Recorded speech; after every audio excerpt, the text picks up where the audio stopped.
So we have another question from Suma ma'am. Yeah. We have begun using AI in classroom as a necessity.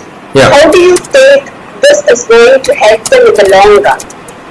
See, AI in classroom is fantastic, but if you have not grown with a real need, understanding where are you leading, if that is to explain what textbook which you have, we are not allowing them to grow beyond the prescribed syllabus in the classrooms, that will become quite useless. So grow beyond the classroom, beyond the limits of your textbook and the syllabus is what is essential. Now teachers need not teach, they are producers. I keep saying teachers have got a role to produce as a producer in a movie. You can make your classroom like a I was working with the CEC, Consortium for Educational Communication, the UGC, when I was director for Academic Staff College. So what I insisted was every teacher should make his classroom or her classroom like a production of half an hour lecture, so that the student can relearn it and unlearn it and listen to that, fast forward, skip what they don't want, all that can be done. So once you do this, I am sure you will not repeat the same what you are going to say 3 times, 4 times, because anybody can look at it, learn from what is recorded. So your traditional syllabus completion task has to go.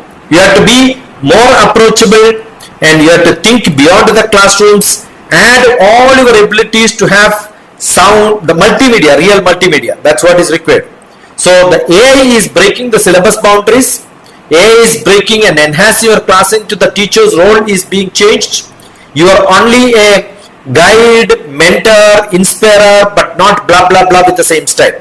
If that cannot be done, you become so boring. Using AI, you can make the class much more boring. Like when PowerPoints were being used, the teachers, what they did is the same text was dumped there and then used it, instead of using all the audio, video, simulation, animation to the class. So there is a Nanny's principle in which it says the textbook to the graph, to the figure, to the pie chart, to the animation, simulation, all that has to be used. Then only your class becomes true multimedia. So make sure that you use your classroom with a lot of creativity. In an AI world, if you are not creative, the class becomes truly boring. Truly boring. If you are just adapting to the AI without having much creativity, your class will become most boring classroom. So get rid of that and get into a new world of creative teacher, creative teaching methodologies. That is what is to be done. Yeah. Yeah, thank you so much, sir, for that. We have another question from Taranjit Kaur. How we implement AI in the pre-primary section for improving writing and pronunciation? Yeah, I think I have referred you my book on A to Z of early childhood education. That is from age 3 to grade 3. Age 3 to grade 3. The new education policy demands all the classes, all the lectures, all the activity which you do in your classroom has to be totally informal in the new era. And we are not doing it because we are sophisticating, we are creating troubles in the classrooms. So what is to be done is, don't consider your tiny tots as tiny tot, there are tech tots. They will come with a lot of homework and then ask you a lot of questions, and there I am sure you can replace all the activities using gadget, using their experiment, what they are doing, what they are showing, all that can be a homework with their house, in their houses, because they have better gadgets there, they have better activities which they can done, they can use all the possible things around their life, where they can learn much more than what you could present in your classrooms. So that is why I said it can be an augmented lecture classroom, where you use all the possibilities of using all the best possible resources what is available in and around the computer, which anybody can use at any point of time.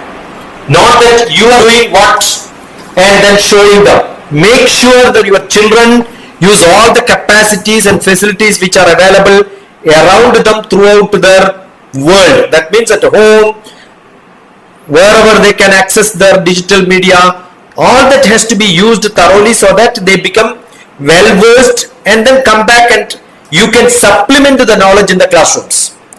That can be done both in pronunciation, because you can't do what others are doing, so there are a lot of experts. You can direct to them there. There is a live possibility of translating what you wanted to speak in different languages. Language learning becomes so simple. So the audio visual abilities, that's what I said, multimedia. That includes all the possible questions which is asked, also covered when I said multimedia has to be thoroughly used. And for which don't restrict your classrooms, allow them, because every child has got their own style of learning, their own speed of learning. So give them assignments. So when they go back to their home, they can do it in their own pace. That is what I said, adaptive learning, multimedia, and the AI will help them to do that, because they know when you do write something, speak something, the editing and correction happens online. The pronunciation become perfect, but we don't know what is perfect. But pronunciation according to your style and according to your requirement can be done. That's what happens. There are automatic simulations, automatic ability to mock your sound and then make a AI created text in your sound. It will come without your intervention. That's possible. So that will make kids to become more happier and they can do much better.